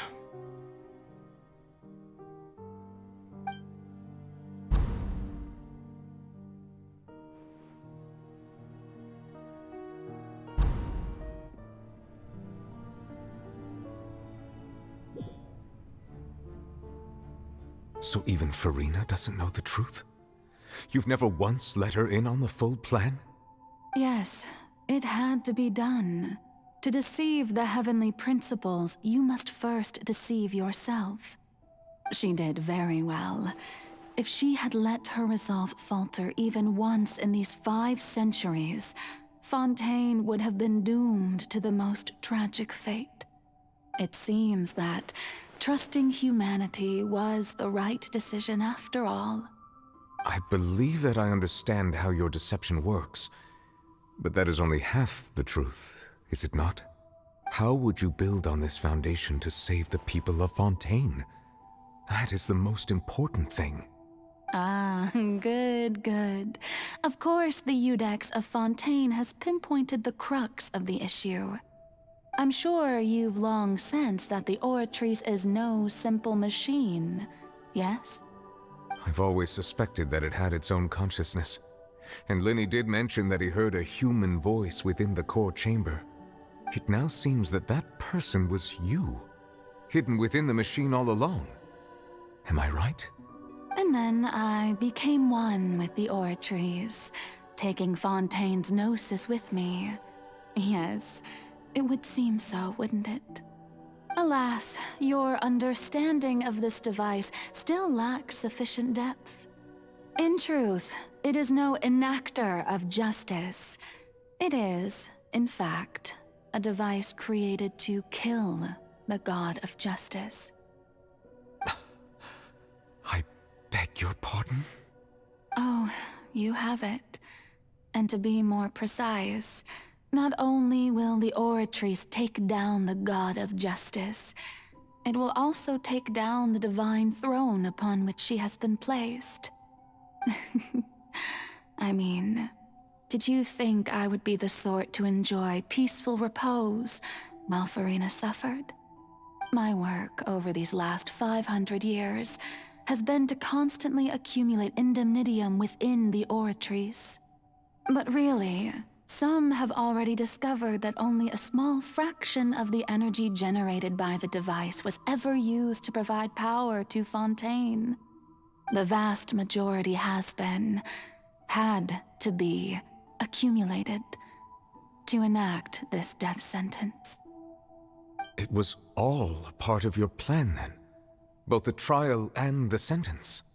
Indeed. This power, accrued over 5 centuries, could have sustained Fontainians for millennia had it only been used for that purpose. Almost all of it has now been stored within the Oratrice. But only power of this magnitude could hope to destroy the Hydro Archon's divine throne, shaking the rules established by Celestia and breaking through the institution that is the Seven. So the Oratrice's call for death was for neither Farina nor Focalors, but for the Hydro Archon. The destruction of that divine throne. If I do not misunderstand your intent, you must be... Returning what's rightfully yours to you, of course. In other words, this was all done to return the authority of the Hydro Archon to the Hydro Dragon of this planet. But...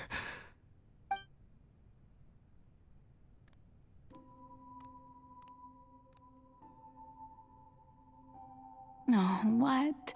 Getting sad again, are we? The authority of the ancient dragons shall soon be yours once more, O Hydro Dragon Sovereign. And this is the face you make.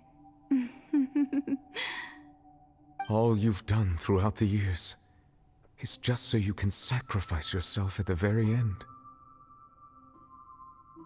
I've never quite seen it that way, you know. Even now, I'm quite pleased at how well my deception worked.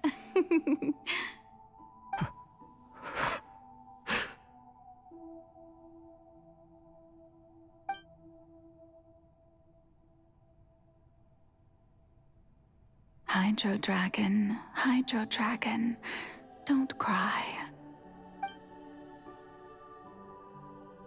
I must say, had it been within my rights, I would have loved to judge the heavenly principles themselves. were they not guilty of essentially the same crime? Egeria stole the power of the primordial sea, and the heavenly principle stole the power you ancient dragons possessed. I, for my part, am the god of justice. And is it not just that your original powers should be returned to you? Speaking of justice, I have always believed that justice lies in the process of pursuing human existence itself.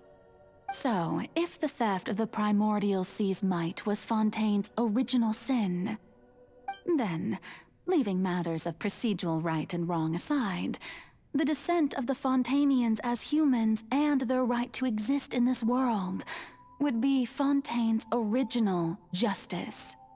In other words, existence was Egeria's justice, and to me, justice is the continuation of that existence. Defying the prophecy and ensuring that Fontaine's people shall live on, that should be the justice enthroned over all others. At this point, we, whether it be myself or all other Fontainians, have shouldered the burden of this sin for far too long. Iudex Neuvillette, the highest judge in our land, when you regain your full power as an elemental sovereign, what verdict shall you pass upon us? So when I was invited to the court of Fontaine to serve as Iudex, I see now that that was your idea too. At last, I now understand the true purpose behind this position. In the beginning, I was uninterested in human existence. But these 5 centuries of living alongside them have gradually brought about mutual understanding between us. And I have even attempted to feel as they feel. You are a devious one, Focalors. Things being as they are, surely you know that I could never declare them to be guilty.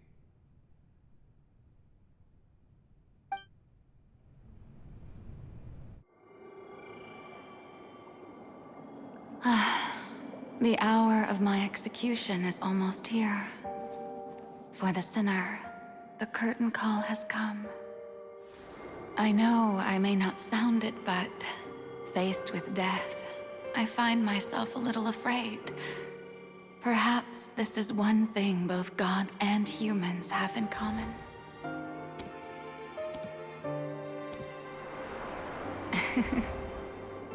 Farewell, Neuvillette.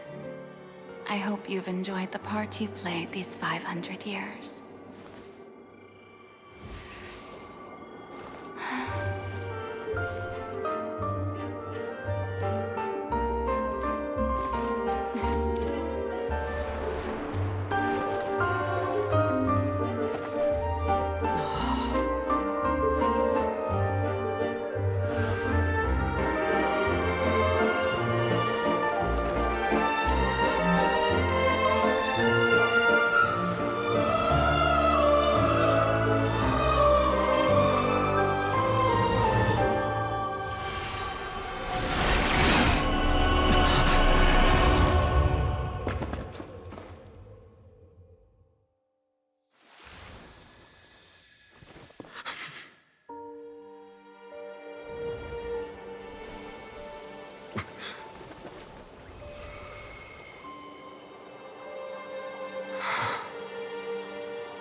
Iudex Neuvillette, hereby declare People of Fontaine, your sins are forgiven.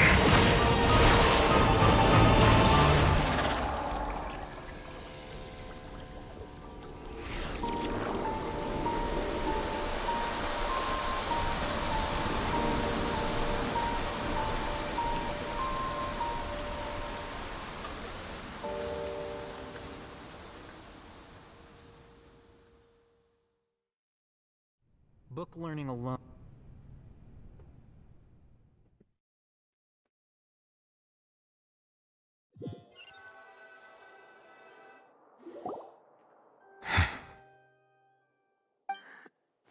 What just happened? Has the death sentence been carried out? Was that bright light some sort of misdirection? I have a feeling that something huge just happened. But since we're all still alive and haven't been dissolved, I assume whatever happened was good for us. It's time to end this. We must mete out punishment to that beast. Didn't you say just a moment ago that it can't be defeated? I have gained the strength sufficient to deal with it. Through certain means, I now have the ability to separate the power of the Primordial Sea from that creature. We should seize the opportunity to pursue our quarry. Traveler, now that the oratories can no longer function, I require an executor to help me mete out justice. The root of the calamities befalling Fontaine, the beast that enacts the prophecy. Its name is the all-devouring Narwhal. Come with me, traveler. The hour of execution has come.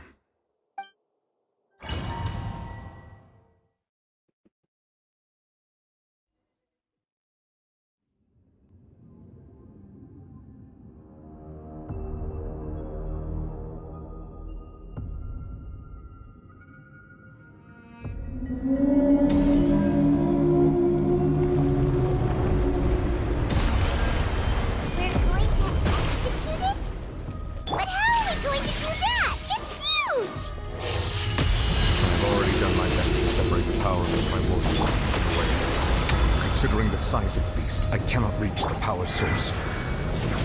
Unless we can find a way to attack it from within. We shall share a part of the ancient dragon's power. We shall look for an opening together.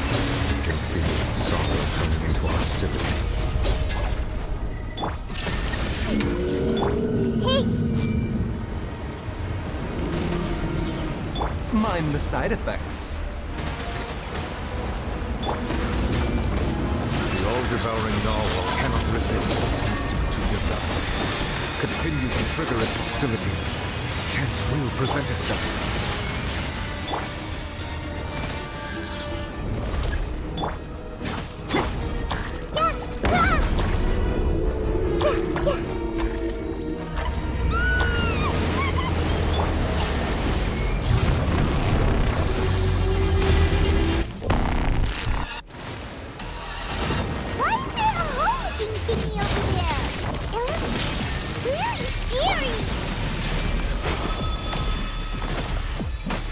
Bitter pill to swallow. Remember, help comes scatter. Here you are. I have granted you my protection. Do not fear.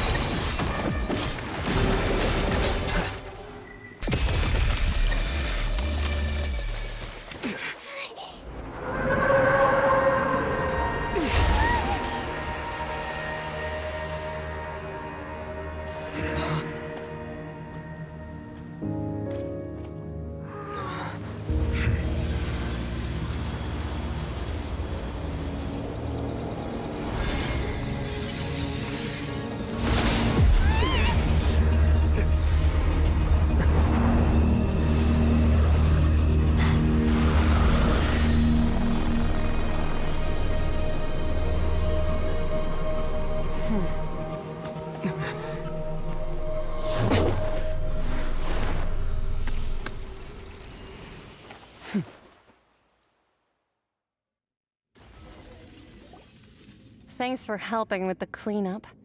It should have been my job, but... oh well. It was just supposed to be a short private training session for me.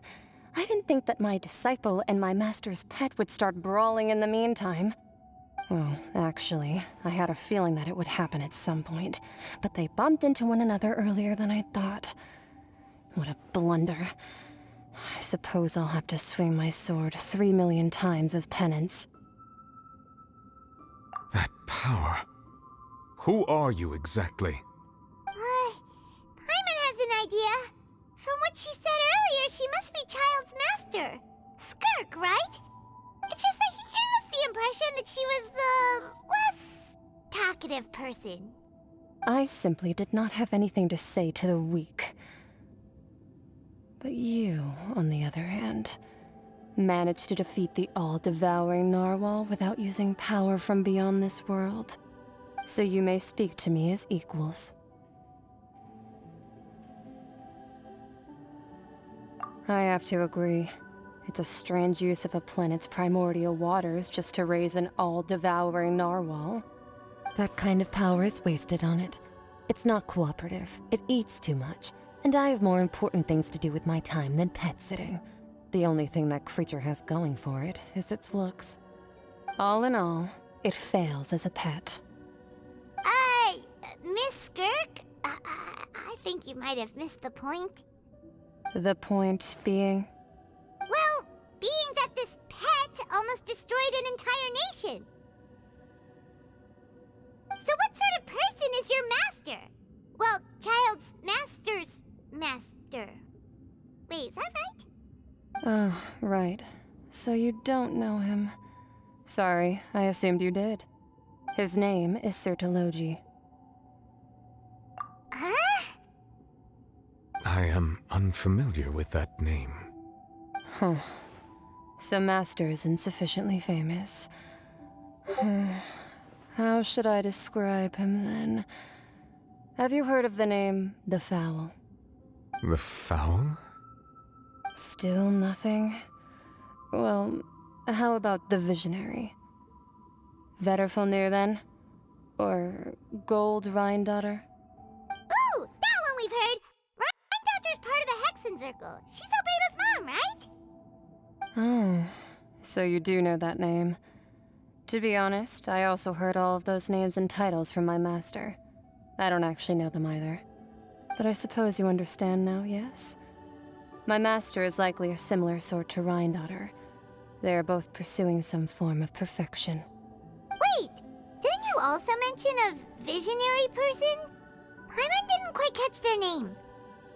Actually, never mind that. I believe it expedient to inform you that the all-devouring narwhal used up nearly all its strength fighting you. Such roiling hydro energies will prove difficult for the planet's deep seas to digest. As such, the Fontaine back on the surface has most likely been thrown into chaos. In other words, the prophecy that you've been fretting over should now be in full swing. What?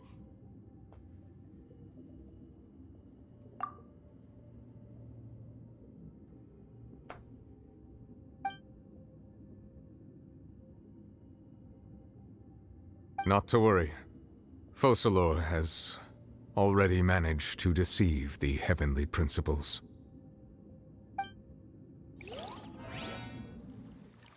In the end, the people will all be dissolved into the waters, and only Furina will remain, weeping on her throne.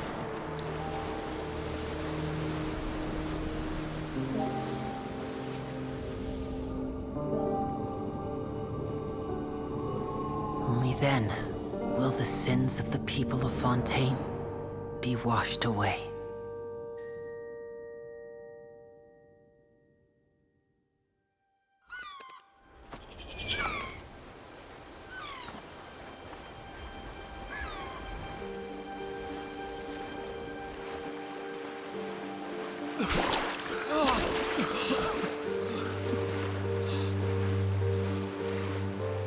Hey!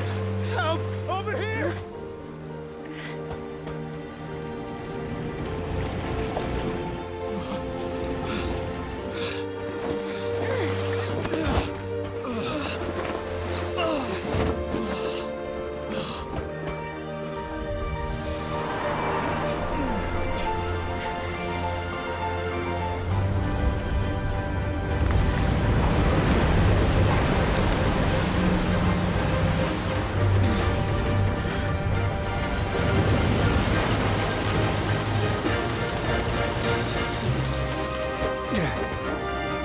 Commands initiate emergency rescue!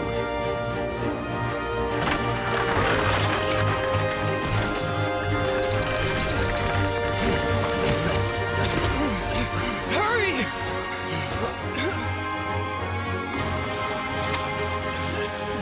Hey, lend a hand!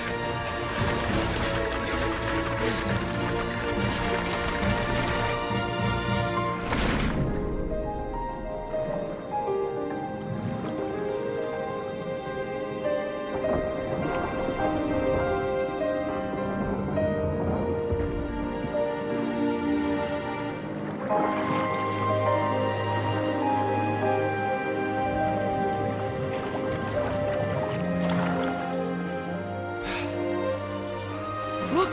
The water's receding!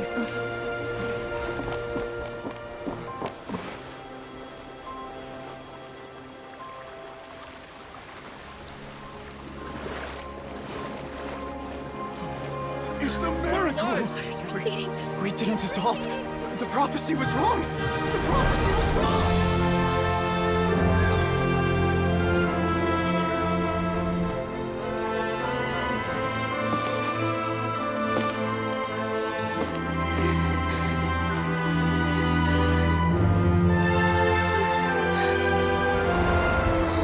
Are you alright? Yeah. We're safe. The prophecy was wrong.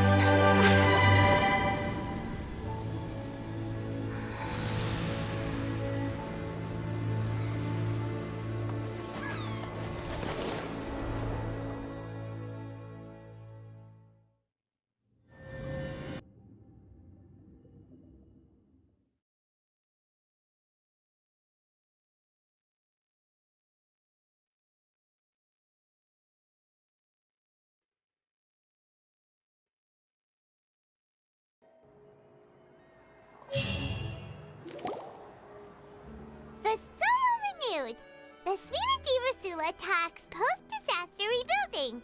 I recently visited Poisson to meet with Miss Navia, spokesperson of the Spina di Rasula, and we spoke about Poisson's present and future. Old soil can still give birth to new bloom, Miss Navia stated. Hope is like seeing a small cookie when you're starving late at night. You just need a little of it. Skyship Winglet, boon or bane of the Fontaine Research Institute.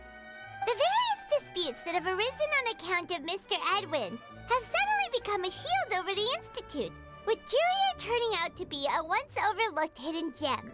People always call the first researcher mad, but few know what to call the second. And should that latter person achieve a miracle, they would find it all the harder to find a word with which to classify him and his team. Wow! Paimon barely recognizes the people in the reports. Are those really Jurier and Navia? They sound like real big shots. What do you think? Pretty enthralling, huh? The Steambird's idea was pretty simple. With the disaster just having passed, we would print a free edition packed to the margins with good news to calm people down. The value for these big scoops lies in their inevitable follow-ups. We'll publish further reports and go into the stories behind those people. Edwin's assistant, Jurier, created a true flying ship, while Navia is leading people in the reconstruction of their home. I'm sure that these stories could draw even your well-traveled eye. Paimon's curious too! Wait a minute. Didn't we watch everything happen from start to finish? What's there to be curious about? And that's exactly why I'd like you to come conduct interviews with me. You're the best incubators of news, if you haven't noticed. And also, with you around, I'm sure I'll get to see that Duke. Are you sure? Hasn't he turned you down several times already? Oh, this time will be different. Come on, let's head to Poisson first, and then make a trip to the fortress. There are some things you'll only know when you get there.